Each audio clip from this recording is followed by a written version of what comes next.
অলপ আগত উদযাপন সমিতিয়ে যেতিয়া অনুষ্ঠানটিৰ আৰম্ভণিৰ প্ৰাক মুহূৰ্তত সম্বোধন ধৰিছিল সেইখিনি সময়ত বাকীবিলাক কথা বেলেগ দিশ কিন্তু এটা কথা এটা শব্দলৈ মোৰ বেছি মানে মনটো গ'ল আৰু মনটোৱে শুনিলে যে ঘোষণা কৰোঁতে এটা কথা প্ৰকাশ কৰা হৈছে যে এই অঞ্চলটো অলপ পিছপৰা নহয়নে নিশ্চয়কৈ চাগে অলপমান সোমোৱাই অহাৰ কাৰণে নহয়নে সেই অৰ্থতেই পিছপৰা বুলি কোৱা হৈছে কিন্তু চাবলৈ গ'লে পিছপৰা নহয় বা পিছপৰা হ'ব নোৱাৰে হ'ব পাৰে ভৌতিক দিশত পিছপৰা হ'ব পাৰে নহয়নে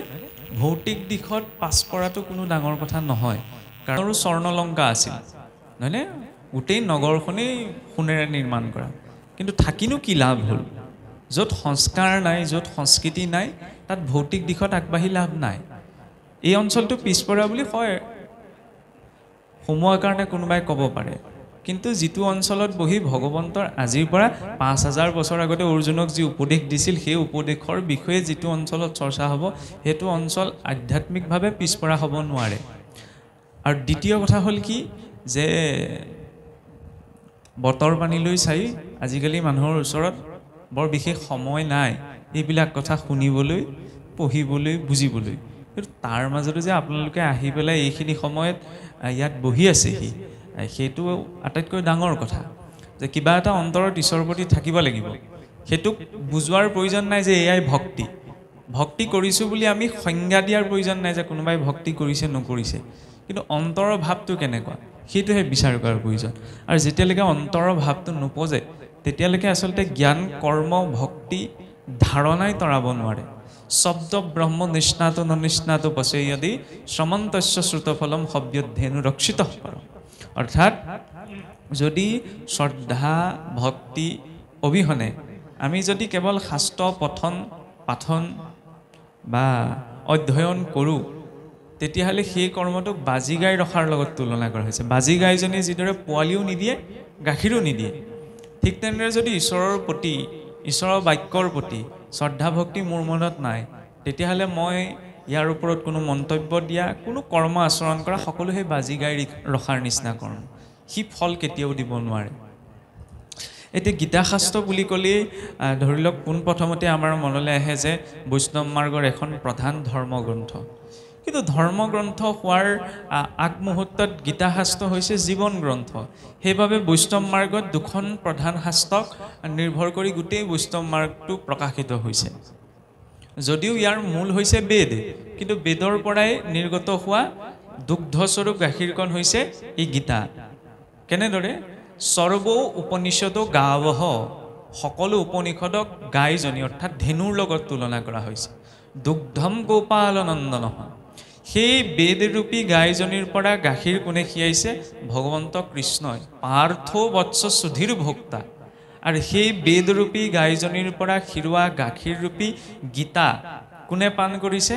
অৰ্জুনে পাৰ্থ বৎস সুধীৰ ভোক্তা দুগ্ধম গোপাল নন্দন গতিকে গাখীৰকণ পাই থাকিবলৈ গাইজনী আমাক লাগিব সেইটো কথা ঠিক বেদ বুলি ক'লে কেৱল কৰ্মকাণ্ডৰ এখন পুথিয়েই নহয় ঋক যজু সাম অথৰ্ব এই 4খন সংহিতা তাৰপিছত ব্ৰাহ্মণ গ্ৰন্থসমূহ আছে তাৰ অন্তৰ্গত আৰণ্য গ্ৰন্থসমূহ আছে তাৰপিছত বেদান্ত মানে উপনিষদ য'ত বেদৰ জ্ঞান শেষ হৈছেগৈ ব্ৰহ্মৰ বিষয়ে য'ত আলোচনা হৈছে সেয়া বেদান্ত শাস্ত্ৰ এই সমগ্ৰ বিষয়বস্তু একেলগে লগ লাগি বেদ গঠিত হৈছে আৰু সেই উপনিষদৰ পৰা 4 সংহিতালৈকে যত যিমান জ্ঞান বিভিন্ন ধৰণৰ দিশ আলোচনা হৈছে তাৰ সংস্কাৰিত ৰূপটো হৈছে গীতা সেইবাবে সকলো বেদান্ত বা সকলো উপনিষদৰ সাৰ বুলি কোৱা হৈছে নহয়নে এতিয়া আমি ধৰি লওক জাৰ্চি গাই গাখীৰ খাবলৈ যোৱা নাই নহয়নে এতিয়া খাবলৈ গৈছোঁ বা ধৰি লওক আমি আজিকালি যদিও ধৰি লওক জাৰ্চি অকণমান থলুৱাভাৱে কৈছোঁ আৰু জাৰ্চি গাইজনীও ধৰি লওক গাখীৰ যিদৰে উপলব্ধ পেকেটিং ৰূপতো পোৱা যায় আটাইতকৈ পিয়ৰ গাখীৰকণ ক'ত পোৱা যায় গাঁও ঘৰত নহয়নে ধৰি লওক ভাৰতীয় যিজনী ধৰি লওক ভাৰতৰ উৎপন্ন হোৱা যিবিলাক গৰু আছে সেই গৰুৰ পৰা উৎপন্ন গাখীৰকণহে আটাইতকৈ পিয়ৰ হয়নে আজিকালি ইম্পিয়ৰ বস্তু ঢেৰ নহয়নে সেইকাৰণে গীতাৰ ক্ষেত্ৰতো একদম পিয়ৰ দুগ্ধকণ পাবলৈ গ'লে মনত কিহৰ প্ৰয়োজন সেই অন্তৰ শুদ্ধ ভাৱটো অন্তৰৰ শুদ্ধ সমৰ্পণ ভাৱটো অবিহনে অৰ্জুনেও গীতাৰ জ্ঞান পোৱা নাই সেইটো আটাইতকৈ ডাঙৰ কথা কাৰণ ভগৱান কৃষ্ণই অৰ্জুনক যদি কথা বতৰাখিনি বুজাব বিচাৰিছিলে তেতিয়া ৰাজকাৰেঙৰ ভিতৰটো ধুনীয়াকৈ বহাই লৈ বুজাব পাৰিলেহেঁতেন নহয়নে আগছোৱাটো তেওঁলোকে একেলগে আছিল কিন্তু বুজাইছে জানো নাই বুজোৱা নহয় আমি মানুহক কাৰোবাক কিবা এটা কথা বুজাবলৈ হ'লে কেতিয়া বুজাম বোলে আহাচোন বহাচোন কথা এটা ক'বলগীয়া আছিল তেনেকৈ পাতিম ন যুদ্ধৰ ক্ষেত্ৰত গৈ গীতাৰ জ্ঞান কিয় দিলেগৈ কাৰণ তাৰ আগমুহূৰ্তলৈকে অৰ্জুনে বিচৰা নাই সদায় ভক্তি মাৰ্গত এইটো বিশ্বাস কৰি অহা হৈছে যেতিয়ালৈকে আমাৰ নিজৰ মনত জিজ্ঞাসাটো নপজে আমি নিজেই জানিবলৈ নিবিচাৰোঁ তেতিয়ালৈকে কোনেও আমাক একো বস্তু প্ৰদান নকৰে সেইকাৰণে ঘোষাত বৰ ধুনীয়া কথা এটা মহাপুৰুষ মাধৱদেৱে লিখিছে যে পৰ্বতসকলে যেহেন নকৰে সৰ্বঠাইত জলদান যেন জ্ঞানী গুৰু শিষ্যত নকহে সকলো গুপুত জ্ঞান পৰ্বতৰ পৰাই গোটেই নৈবিলাকৰ উৎপত্তি হৈছে পৰ্বত পাহাৰৰ পৰাই বৈ আহে নহয়নে কিন্তু সকলো অংশৰ পৰাইতো নৈৰ উৎপত্তি নহয় নিৰ্দিষ্ট এটা অংশৰ পৰাহে হয় ঠিক তেনেদৰে গুৰুৱে পথটো দেখুৱাই দিয়ে সকলো জ্ঞান শিষ্যক প্ৰদান কৰি দিয়াটো সম্ভৱ নহয় বা নিদিয়ে কিয় নিদিয়ে কাৰণ যেতিয়ালৈকে আমি নিজৰ ভিতৰত নিজৰ চেষ্টাটো নাথাকে তেতিয়ালৈকে বিষয়টোৰ মূল্য বুজা নাযায় আজি ভগৱান কৃষ্ণই যদি অৰ্জুনক তাৰ আগমুহূৰ্তত গীতাৰ জ্ঞান দিলেহেঁতেন তাৰ হয়তো মূল্য বুজি নাপালেহেঁতেন ধৰি লোৱা হৈছিল কিন্তু যুদ্ধৰ ক্ষেত্ৰত যেতিয়া অৰ্জুনে চাৰিওফালৰ পৰা সমস্যাত পৰি সিদ্ধান্ত ল'ব পৰা নাছিল যে মই কি কৰোঁ তেতিয়া ঈশ্বৰৰ ওচৰত সমৰ্পণ কৰিলে আৰু তেতিয়া সমৰ্পণতহে ভগৱন্ত কৃষ্ণই মাৰ্গদৰ্শন কৰিছে সেইবাবে গীতা আৰম্ভ হৈছে ক'ৰ পৰা গীতাত চাবলৈ গ'লে মূল সংস্কৃত গীতাত 700 শ্লোক আছে তাৰে 574টাত ভগৱন্তৰ উপদেশ 40টা অৰ্জুনৰ ক্ষমা কৰিব 85টা অৰ্জুনৰ 40টা হৈছে সঞ্জয়ৰ আৰু মাত্ৰ এটা শ্লোক বা এটা বাক্য হৈছে ধৃতৰাষ্ট্ৰ গীতাৰ আৰম্ভণি শ্লোকটো এতিয়া এই গোটেই ব্যৱস্থাটোত গীতা শাস্ত্ৰভাগীত আমি যদি চাওঁ যে আৰম্ভণি ক'ৰ পৰা হৈছে প্ৰথম যুগটো হৈছে অৰ্জুন বিষাদ যুগ মানে আমি পোনপ্ৰথমতেই বুজো কিবা এটা মানে সংযোগ হোৱা বা কাৰোবাৰ সৈতে সম্পৰ্ক ঘটা গীতাৰ প্ৰতিটো যুগে কাৰ সৈতে সংযোগ হোৱাৰ পথটো প্ৰশস্ত কৰে জীৱাত্মাই পৰমাত্মাৰ সৈতে আৰু তাৰ জৰিয়তে মাধ্যম কি কৰ্ম এতিয়া মনলৈ ধাৰণা আহিব পাৰে ভাগৱততচোন আমি ভক্তি শ্ৰেষ্ঠ বুলি পাই আছোঁ নহয়নে তেতিয়াহ'লেনো ইয়াতনো কিয় কোৱা হৈছে যে জীৱই ভগৱন্তৰ সৈতে জড়িত হোৱাৰ কাৰ জৰিয়তে জড়িত হ'ব পাৰে কৰ্মৰ সৈতে এতিয়া কৰ্ম বুলি ক'লে আমাৰ ধাৰণাটো অকণমান মনতে আহে আমি ধৰি লওক যিবিলাক জাগতিক কৰ্ম আছে ক্ৰিয়া সেইবিলাককে আমি কৰ্ম বুলি ধৰি ল'বলৈ যাওঁ নহয়নে কিন্তু কৰ্ম বুলি ক'লে কাক বুজা যায় যদি সেই কামটো সংসাৰৰ উদ্দেশ্যে কৰা গৈছে সি বন্ধন সৃষ্টি কৰিব কিন্তু সেই ক্ৰিয়াটোক যদি ঈশ্বৰত অৰ্পণা কৰি কৰা গৈছে তেতিয়াহ'লে সি বন্ধন সৃষ্টি কৰিব নোৱাৰে কাৰণ ভগৱান কৃষ্ণই অৰ্জুনক এইটো উপদেশ দিয়া নাই যে তুমি মন্দিৰলৈ যোৱা মন্দিৰত গৈ পেলাই মোৰ গুণনাম শ্ৰৱণ কীৰ্তন কৰাগৈ তেতিয়া তুমি মুক্তি পাবা নহয়নে সেইখিনিতে অকণ ভেদ দৃষ্টি এটা আহে ভাগৱতে কৈছেচোন ভগৱন্তৰ গুণনাম শ্ৰেষ্ঠ আকৌ এইফালে গীতাত অৰ্জুনক দেখুৱালে যে তুমি অন্য সকলো চিন্তা বাদ দি তুমি কৰ্মটো কৰা তেতিয়াহ'লে আমি কোনটো কৰিম এফালে ভগৱন্তই কৈছে কৰ্ম কৰা আনফালে ভাগৱতৰ জৰিয়তে পাইছোঁ আমি ভক্তি কৰা সমস্যা কোনখিনিত সৃষ্টি হয় যেতিয়া আমি কৰ্ম আৰু ভক্তি এই দুটাক বেলেগ বুলি ভাবোঁ আজি কৰ্ম নোহোৱাকৈ জানো ভক্তি আচৰণ সম্ভৱ নহয় যেনেকৈ ধৰি লওক নামঘৰ ভাগলৈ আহি চাকি গছ জ্বলোৱা শৰাই ভাগ অৰ্পণ কৰা পাঠ ভাগ মেলা ইওতো কৰ্ম খালি এই কৰ্মৰ বিশেষত্বটো কি এই কৰ্ম ঈশ্বৰত অৰ্পণা কৰি কৰা গৈছে প্ৰতিটো বস্তুৰ একোটা নিৰ্ণয় আছে গতিকে যিটো কৰ্ম ঈশ্বৰত অৰ্পণা কৰি কৰা যায় সাংখ্য যুগত বৰ ধুনীয়া কথা এটা আহে যে যত কৰ্ম সবে বন্ধ সাংখ্যবাদী কহে যদি ঈশ্বৰত অৰ্পে তেবে বন্ধনো হে যে সাংখ্য দৰ্শনৰ অনুসৰি আমি যি কৰ্মই নকৰোঁ কিয় সকলো কৰ্মই বন্ধন সৃষ্টি কৰে বন্ধন মানে কিনো আপোনাৰ মোৰ শৰীৰত জীৱাত্মা আছে কাৰণে শৰীৰটো চৈতন্য হৈ আছে শৰীৰটো চলি আছে বা আত্মা আছে আত্মাটো ওলাই গ'লে শৰীৰটোৰ একো মূল্য নাই শৰীৰটো লাগিলে আগমুহূৰ্তত যিমানেই ধুনীয়া নহওক যিয়েই নহওক যিমান অলংকাৰে আভূষিত নহওক কিয় আত্মা থকালৈকে তাৰ মূল্য আছে যেতিয়া আত্মা ওলাই যাব তেতিয়ালে শৰীৰটোৰ মূল্য নাথাকে মানে কোনো এজন ব্যক্তি যদি আত্মজ্ঞান নাথাকেও নহয়নে আত্মজ্ঞান নাথাকিলেও কিন্তু তেওঁ এইটোহে স্বীকাৰ কৰে যে আত্মা থকালৈকেহে শৰীৰটোৰ মূল্য আছে নহয়নে যদি তেওঁ সেই কথাটো স্বীকাৰ নকৰিলেহেঁতেন লাগিলে ইনডাইৰেক্টলিয়ে স্বীকাৰ কৰিছে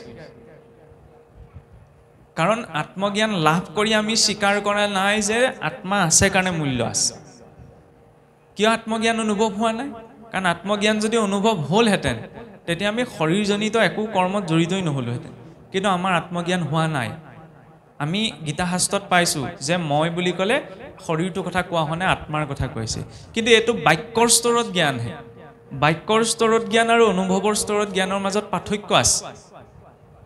নহয়নে চেনীৰ মিঠা সোৱাদটো এনেকুৱা কৈ থকা আৰু মিঠা সোৱাদটো নিজে অনুভৱ কৰা দুইটাৰ মাজত পাৰ্থক্য আছে নে আকাশ পাতাল পাৰ্থক্য আছে গতিকে নিজকে আত্মা বুলি কোৱাটো নিজে কোৱা আত্মা বুলি অনুভৱ কৰাটো এই দুটা আকাশ পাতাল পাৰ্থক্য থকা দুটা দিশ আমাৰ অনুভৱত নাই আমি বাক্যৰ স্তৰতহে শুনি আছোঁ জানি আছোঁ সেইকাৰণে আমি ইনডাইৰেক্টলি স্বীকাৰ কৰোঁ ইনডাইৰেক্টলি কেনেকৈ স্বীকাৰ কৰোঁ কাৰণ যেতিয়া কোনোবা এজন মৃত হৈ যায় আমাৰ লাগিলে যিমানেই আত্মীয় যিমান সুহিত নহওক কিয় তেওঁকতো দাহ সংস্কাৰ কৰিলে পঠিয়াই দিয়া হয় যদি সঁচাকৈ ভাল পালোহেঁতেন তেওঁক তেতিয়া দিলোহেঁতেন জানো নিদিও নহয় কাৰণ আমি নাজানিও এইটো কথাকে স্বীকাৰ কৰোঁ যে শৰীৰটো নশ্বৰ গীতাৰ সাংখ্য জ্ঞানত সেই কথাটোকে বাৰে প্ৰতি বিভিন্ন প্ৰসংগৰে বুজাব বিচৰা হৈছে সৰু ল'ৰা এটাও যেতিয়া বেমাৰত পৰে তাক সুধিলে বোলে গাটো ভাল পাইছানে সি কয় আমি কি ক'ম যে আজি দুদিনমানৰ পৰা গাটো বেয়া হৈছিল দুদিনমানৰ পৰা মোৰ গাটো বৰ বেয়া বা ভাল নহয় পায় মোৰ গাটো বুলিহে কওঁ মই বেয়া বুলি কওঁ জানো মানে আমি নাজানিও আমাৰ মুখেৰে এই কথাটোকে ওলায় যে মোৰ গাটো বা মোৰ শৰীৰটো আৰু মই এই দুটা বেলেগ বস্তু গীতাৰ পথটো হৈছে কি সেই নিজক জানি কৰ্মবিলাক কৰা আমি নিজক নাজানি কৰ্ম কৰিছোঁ সেইকাৰণে লক্ষ্য নাই লক্ষ্য মানে এইটো নহয় যে আজি 2 বছৰৰ ভিতৰত মই এই কামটো সম্পূৰ্ণ কৰি পেলাম সেইটোৱে লক্ষ্য পূৰ্তি নহয় তাৰ পাছত পোৱাৰ পিছত কি হ'ব কাৰণ সংসাৰখনত কিবা এটা পোৱাৰ পাছত সদায় সেই আনন্দটো একেই হৈ নাথাকে হয়নে নহয় বা আপোনাৰ ঘৰত যদি সন্তান এটি জন্ম হয় কোনোবাই যদি চাকৰি এটাও পায় পোৱা দিনাৰ যিটো আনন্দ 6 মাহ বছৰলৈতো একেই নাথাকে কিয় পৰিৱৰ্তন হৈ যায় গতিকে কেৱল ভৌতিক জগতত স্থিতি এটা পোৱাৰেই লক্ষ্য নহয় সেই স্থিতিটোৰ পাছত কি হ'ব সেই কথাটোতো ভাবিব লাগিব কিন্তু ভবাৰো এটা পদ্ধতি আছে কাৰণ কেৱল চিন্তা কৰি লাভ নাই আমি যে কওঁ মানুহে চিন্তা কৰিব লাগে কেৱল চিন্তা কৰি এই কাৰণেই লাভ নাই কাৰণ চিতায়স্য চিন্তায়স্য বিন্দু মাত্ৰ বিশিষ্যতে চিতা দহতি নিৰ্জীৱ চিন্তা দহতি জীৱনম চিন্তা আৰু চিতাৰ মাজত বিন্দু মাত্ৰহে বোলে পাৰ্থক্য আছে সংস্কৃতত বা হিন্দীত চিন্তাটো লিখোতে ওপৰ দত্তটো আমি দিওঁ দত্তটোহে পাৰ্থক্য আছে ওপৰ দত্ত অঁতাই দিলে চিতা দত্তটো দি দিলে চিন্তা চিতাই নিৰ্জীৱটোক দহন কৰে শৰীৰটো নিৰ্জীৱ হৈ যায় যেতিয়া চিতাখনে সেই শৰীৰটোক দহন কৰিব আৰু চিন্তাই সজীৱ আমি কওঁ ইমান চিন্তা আহি থাকে মানুহৰ সুশান্তি নাইকিয়া হ'ল দেই ইমান চিন্তা কৰিব লাগে চিন্তা কৰিব লাগিব কিন্তু চিন্তাক গতিপথ কেনেকৈ দিম কোনটো দিশত আমি চিন্তাখিনি কৰিম সেই গাইডলাইনটোৰ বাবে হৈছে গীতা কাৰণ তাৰ ভিতৰত তাৰ বাবে নিজৰ ভিতৰত কেনেকুৱা এটা ভাৱনা লাগিব অৰ্জুনৰ দৰে ভাৱনা আমি অৰ্জুন হ'ব নোৱাৰোঁ আৰু হ'বলৈ চেষ্টা কৰাটোও ভুল কাৰণ অৰ্জুন এজন বহুত উচ্চ পৰ্যায়ৰ ভক্ত বা সাধক নহয়নে কিন্তু ভাৱটো অৰ্জুনৰ দৰে লাগে আৰ্জনাং ইতি অৰ্জুন যিয়ে জ্ঞান অৰ্জনৰ ভাৱনা নিজৰ ভিতৰত ৰাখে সেইজন হৈছে অৰ্জুন কিবা এটা কাম কৰিবলৈ হ'লে জ্ঞান লাগিব কিন্তু সেই জ্ঞানত ভক্তিটো যুক্ত হ'ব লাগিব নহয়নে সেইবাবে গীতাটো আমি যদি চাওঁ পোনপ্ৰথমতে জ্ঞান কৰ্ম মাৰ্গৰ কথা আহিছে 12 অধ্যায়তে ভগৱন্তে ভক্তিৰ কথা কৈছে তাৰ পাছত জ্ঞান মাৰ্গৰ কথা আছে কিয় আছে কাৰণ মাকে দেউতাকে ধৰি লওক ল'ৰাটো ছোৱালীজনী লৈ পেলাই ফটো মাৰিবলৈ হ'লে দেউতাক এইফালে উঠিব মাক এইফালে উঠিব মাজতে সন্তানটোক ৰাখি থ'ব নহয়নে ভক্তি কৰিবলৈ হ'লে সোঁৱে বাওঁৱে জ্ঞান আৰু কৰ্মও লাগিব ভক্তি মানে এনেকুৱা নহয় বহি পেলাই ঈশ্বৰক চিন্তা কৰি থকাটোৱে ভক্তি নহয় উচ্চ পৰ্যায়ৰ ভক্তজনৰ বাবে সেইটো হ'ব পাৰে যিজন সংসাৰ বিৰক্তজনৰতো সংসাৰত একো কৰিবলগীয়া নাথাকে সংসাৰখনৰ পৰা তেওঁ মুক্ত তেওঁ কেৱল আৰু কেৱল ঈশ্বৰৰ নিমিত্তে জীৱনটো যাপন কৰিব প্ৰতিটো সময় ঈশ্বৰক ধ্যান কৰি পাৰ কৰিব কিন্তু সেই স্থিতিটো পোৱা সকলোৰে পক্ষে সম্ভৱ নহয় তেতিয়ালে নিজৰ জীৱনটোত জ্ঞান কৰ্ম ভক্তি তিনিটা বিষয়ক আমি কেনেকৈ লৈ যাম সেইকাৰণে প্ৰথম জনাটো প্ৰয়োজন যে আমাৰ দায়িত্ব কি সংসাৰত চাওকচোন কোনোবাই বহুসকলে কয় যে ভগৱান কৃষ্ণইচোন গীতাত অৰ্জুনক নিজৰে ককাই ভাইবিলাকৰ বিৰুদ্ধে যুদ্ধ তুলিবলৈ কৈ এইটোচোন সন্ত্ৰাসবাদৰ এটা ধাৰণাহে দিছে কাৰণ এইজননো কেনেকুৱা ভগৱান নিজৰ ভাই ককাই বিৰুদ্ধে অৰ্জুনে যুঁজ নকৰোঁ তাতকে বোলে ভিক্ষা কৰিয়েই জীৱনটো কটাম নিজৰ সন্মুখত যেতিয়া বংশ পৰিয়ালৰ মানুহবিলাক দেখিলে সিমানলৈকে ক'লে কিন্তু ভগৱান কৃষ্ণই আকৌ ওলোটাই তেওঁক বুজাইছে কি শূদ্ৰং হৃদয় দুৰ্বল্য তক্ততিষ্ঠ পৰন্তপ যে তুমি এই ক্ষুদ্ৰৰ দৰে ভাৱনাটো ত্যাগ কৰা ক্ষমা কৰিব এতিয়া ক্ষুদ্ৰ বুলি কওঁতে কিবা এটা জাতিৰ কথা কোৱা হোৱা নাই যদি জাতিৰ কথা ক'লেহেঁতেন তেতিয়াহ'লে অৰ্জুনক জানো সেইখিনি মই ক্ষুদ্ৰ বুলি সম্বোধন কৰিলেহেঁতেন নাই কৰা ক্ষুদ্ৰ মানে যি অৱস্থাত সুচাদ্ৰাতিতি শূদ্ৰহ যি অৱস্থাত মানুহে ভাল বেয়া ধৰ্ম অধৰ্ম একো চিন্তা কৰিব নোৱাৰা হৈ যায় সেই অৱস্থাটো হৈছে ক্ষুদ্ৰৰ অৱস্থা তেতিয়া অৰ্জুনক কৈছিল যে তুমি গাণ্ডীপ ধৰি যুঁজ কৰা কিয় কৰিছিল তেতিয়াহ'লে আমাৰ সন্মুখত যেতিয়া কিবা এটা অধৰ্ম কোনোবাই কৰিব ভগৱানে কি আমাক এইটো শিক্ষা দিছে নি যে মনে মনে বহি থাকিলে নহ'ব হাতত একদম জাঠি জোং লৈ আমি অধৰ্মৰ বিৰোধিতা কৰিব লাগিব সেইখিনিতে এটা পাক আছে প্ৰথম কথা হ'ল কি যাৰ যি দায়িত্ব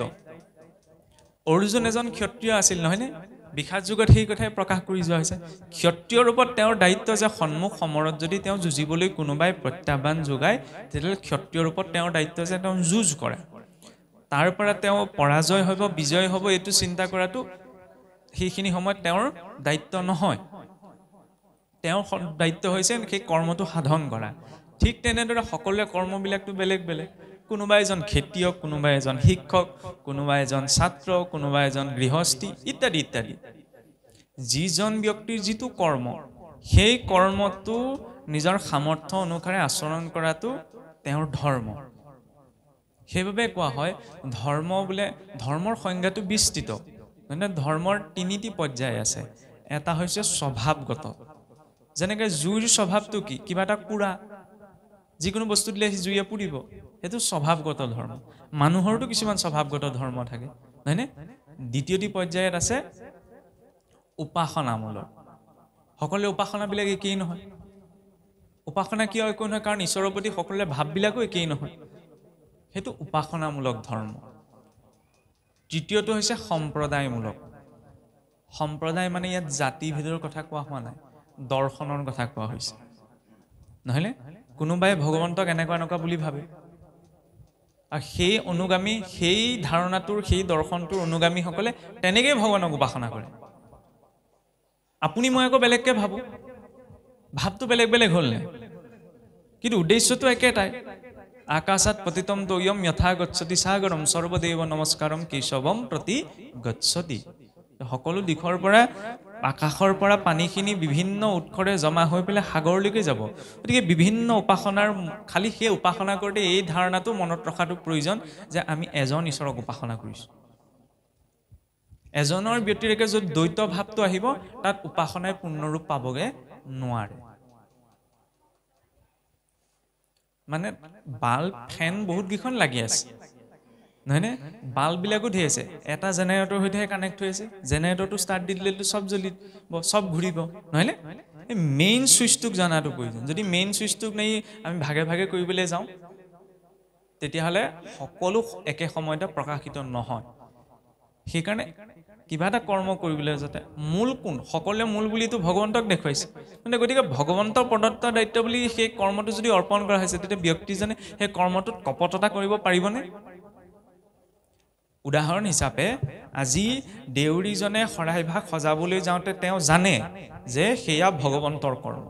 নহয়নে সেইকাৰণে তেওঁ বহুত সতৰ্কতা অৱলম্বন কৰে ভগৱানৰ কৰ্ম এতিয়া যেতিয়া অন্য কৰ্মবিলাকতো ঈশ্বৰ প্ৰদত্ত দায়িত্ব বুলি আমি পালন কৰিম সতৰ্কতাটো গুচি আহিবনে আৰু সেই সতৰ্কতাটোতো কৰ্মত লাগে আজি ব্যৱসায়ীজনে মই একেবাৰে খোলাকৈ কৈছোঁ আৰু ব্যৱসায়ীজনেও যদি ধৰি লওক গ্ৰাহকৰ সৈতে লেনদেন কৰোঁতে এইটো ভাৱ আনি লয় মনলৈ যে নহয় যে এই মই যে ব্যৱসায়টো কৰিবলৈ কৈছোঁ ঈশ্বৰৰ ইচ্ছাত বা ঈশ্বৰৰ কৃপাতহে পাইছোঁ গতিকে গ্ৰাহকজন যে মোৰ সন্মুখলৈ যে তেওঁ ভগৱানৰ এটা স্বৰূপে গতিকে তেওঁৰ ক্ষেত্ৰত মই লাভ লোকচানৰ ভাৱনা নকৰোঁ মোৰ দায়িত্ব হৈছে তেওঁক যিমান পাৰি সিমান ভাল বস্তুটো প্ৰদান কৰা কিবা এটাৰ বিনিময় গতিকে সেই ভাৱনাটো নিজৰ কৰ্মটোৰ সৈতে যেতিয়া সেই সতৰ্কতাটো জড়িত হ'ব যে মই কাকো ঠগ প্ৰবঞ্চনা নকৰোঁ তেতিয়াহ'লে বেলেগকৈ ভক্তি কৰাৰ প্ৰয়োজন নাই তেনেকেই তেওঁ গতি পাব যিদৰে অৰ্জুনে পাইছে অৰ্জুনেতো যুঁজ কৰিয়ে গতি পাইছে চাবলৈ গ'লে নহয়নে তেতিয়াহ'লে যুদ্ধৰ দৰে হিংসা কৰ্ম এটাও কিদৰে ধৰ্মলৈ পৰিৱৰ্তন হ'ব পাৰে গীতাৰ দৰ্শন হৈছে সেইটো কিন্তু এইখিনিতে এইটো ভাবিলেও নহ'ব যে কোনোবাই আজিকালি কিবা বেয়া কাম কৰিলে বুলি আমি কাটিবলৈ মাৰিবলৈ একদম দাগ উঠাৰ লৈ খেদা মাৰি যাম কাৰণ আমাৰ ওচৰত অথৰিটিটো নাই এতিয়া ভগৱন্তৰ ওচৰত অথৰিটিটো আছিল সেইকাৰণে ভগৱন্তই কৈছিল যে তুমি হাতত গাণ্ডীব লোৱা আৰু যুঁজ কৰা যুঁজ কৰিছিল আমাৰ ওচৰত এতিয়া অথৰিটিটো নাই কেনেকৈ অপৰাধী এজনক যদি পুলিচ এজনে গুলিয়াই দিয়ে তেতিয়াহ'লে সেইটো অপৰাধ বুলি ভবা হ'ব জানো হ'বনে নহ'ব বাৰু অপৰাধ হ'বনে নহ'ব আপোনালোকে কওক আকৌ পুলিচ এজনে যদি অপৰাধী এজনক গুলি মাৰি দিয়ে তেতিয়াহ'লে সেইটো অপৰাধ হ'বনে নহ'ব নহয় সাধাৰণ মানুহ এজনে যদি গুলিয়াই লাগিলে তেওঁ অপৰাধীয়ে হওক দুৰ্ঘোৰ অপৰাধী বোলে সাধাৰণ মানুহ এজনে যদি তেওঁক মাৰি পেলাই অপৰাধ হ'বনে নহ'ব হ'ব কিয় হ'ব কাৰণ আমাৰ অনুমতি নাই নহয়নে আমি আইনৰ মতে চলিছোঁ আইনে কাক ৰাখিছে তেতিয়া ভগৱানক ৰাখিছিল বা ভগৱন্ত আছে ভগৱন্তৰ অথৰিটিটো দিয়াৰ কাৰণে অৰ্জুনে যুঁজ কৰিলে সেইমতে গতি পালে সেইবাবে কৰ্ম কৰিবলৈ যাতে মৰ্যাদাটো জানিব লাগিব যে কাৰ কি মৰ্যাদা নহয়নে সকলোৱে সকলো কৰিব পাৰে এইটো নহয় কৰ্মত অধিকাৰ আছে কিন্তু সকলো কৰ্মত সকলোৰে অধিকাৰ নাই সকলোৱে সকলো কৰ্ম কৰিব নোৱাৰে আমি ইচ্ছা কৰিলেও নোৱাৰোঁ তেনেদৰে ভেদ আছে কেনেকৈ আজিকালি এই দৰ্শনটো ভুলকৈ লৈ যায় মানুহে কি কয় যে সকলোৱে সকলো কাম কৰিব পাৰে সকলো ক্ষেত্ৰত সমান কোনো হ'ব নোৱাৰে ঈশ্বৰে সৃষ্টিখন সমান ৰূপত সৃষ্টি কৰা নাই যদি কৰিলেহেঁতেন তেতিয়া স্ত্ৰী পুৰুষ কীট পতংগ বৃক্ষ তৰু তৃণলতা ভেদকে উৎপত্তি কৰিলেহেঁতেন নে চবচোন একেই ৰাখিলেহেঁতেন দেৱতা কুল অসুৰ কুল মনুষ্য কুল কিয় ৰাখিলে যদি সকলো সমান হয় ইমান দূৰলৈ বাদেই দিয়ক আজিকালি এনেকুৱা এটা ধাৰণা উৎপত্তি হৈছে মই খালি নিগেটিভকৈ ল'ব নালাগে কথাবিলাক যে পুৰুষৰ সমানে সমানে মহিলাও হয় কিছু কিছু কৰ্মৰ ক্ষেত্ৰত মহিলাও পুৰুষৰ সমানেও কিছুমান কৰ্মত আইসকলে যোগদান দিব পাৰে কিন্তু সকলো ক্ষেত্ৰত সমান নহয় বুলিব আজিৰ যুগত আধুনিক যুগত শিক্ষিত এনেকুৱা কি অদ্ভুত কথা কৈছে কথাটো অকণ গভীৰভাৱে আমি বিচাৰ কৰা প্ৰয়োজন আইগৰাকীয়ে কৰা প্ৰতিটো কাম জানো পুৰুষজনে কৰিব পাৰিব নি নোৱাৰে আন নালাগে সন্তান জন্ম দিব পাৰিব নি নোৱাৰে নহয় সেইবাবেতো আইসকলক পৃথককৈ দেখুওৱা হৈছে কিন্তু তাতো মৰ্যাদা আছে সেই কথাষাৰ গইনা লৈ আমি ভেদ বিচাৰ কৰিলে নহ'ব নহয়নে সতৰ্কতাটো নিজৰ মনত লাগে কিন্তু ভেদ বিচাৰৰ বাবে নহয় এই নাই নোৱাৰে লেই চেই কৰিবলৈ নহয় এইবিলাক কথা গইনা লৈ কিছুসকলে লেই চেই কৰা দেখা যায় সেইটো হ'ব নালাগে মৰ্যাদাটো জানিব লাগে কাৰণ কাৰ কি মৰ্যাদা কোনে কি কৰ্মত অধিকাৰী সেই কৰ্ম যেতিয়া আমি ঈশ্বৰক অৰ্পণা কৰি কৰোঁ যত কৰ্ম হবে বন্ধ সাংখ্যবাদী কহে সাংখ্য দৰ্শনৰ মতে আমি এতিয়া যি কৰ্মই নকৰোঁ সকলো কৰ্মই বন্ধন সৃষ্টি কৰে বন্ধন কি এইটো হৈছে জীৱৰ শৰীৰ আমি এই শৰীৰটো ক'ত আছে সংসাৰখনত নহয়নে সংসাৰ মানে হৈছে অনবৰত ঘূৰি থকা এই অনবৰত ঘূৰি থকা জন্ম মৃত্যু জৰা ব্যাধিৰ এই চক্ৰটোৰ সৈতে জীৱ কেনেকৈ জড়িত হৈ আছে ইয়াৰ মাজত কানেকশ্যন ৱায়াৰডাল কোনে গঠন কৰিছে কৰ্মই জীৱ সংসাৰৰ সৈতে জড়িত হৈ আছে কৰ্মই নহয়নে তেতিয়াহ'লে সংসাৰত আমি যি কৰ্মই নকৰোঁ বেয়া কৰ্মটো দূৰে কথা ভাল কাম কৰিলেও জীৱৰ বন্ধন সৃষ্টি হয়